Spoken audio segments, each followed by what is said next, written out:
شروع کرتا ہوں اللہ کے نام سے جو بڑا مہربان اور نہایت رحم کرنے والا ہے۔ السلام علیکم ویورز۔ حضرت انس رضی اللہ تعالیٰ عنہ بیان کرتے ہیں، رسول اللہ صلی اللہ علیہ وآلہ وسلم نے فرمایا، جب بندے کو اس کی قبر میں رکھ دیا جاتا ہے تو اس کے ساتھی واپس چلے جاتے ہیں تو وہ ان کے جوتوں کی آواز سنتا ہے۔ اسی اثنا میں دو فرشتے اس کے پاس آتے ہیں تو وہ اسے بٹھا کر پوچھتے ہیں، تم اس شخص محمد صلی اللہ علیہ وآلہ وسلم کے بارے میں کیا کہا کرتے تھے؟ جو مومن ہے تو وہ کہتا ہے، میں گواہی دیتا ہوں کہ وہ اللہ کے بندے اور اس کے رسول ہیں۔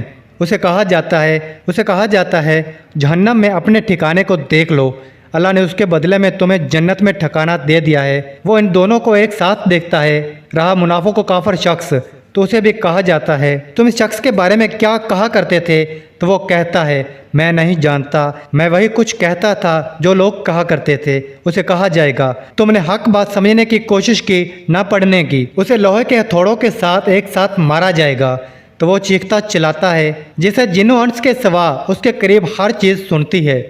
آج کا سوال، منکر نکیر کون ہے؟ جواب کامنٹس کریں۔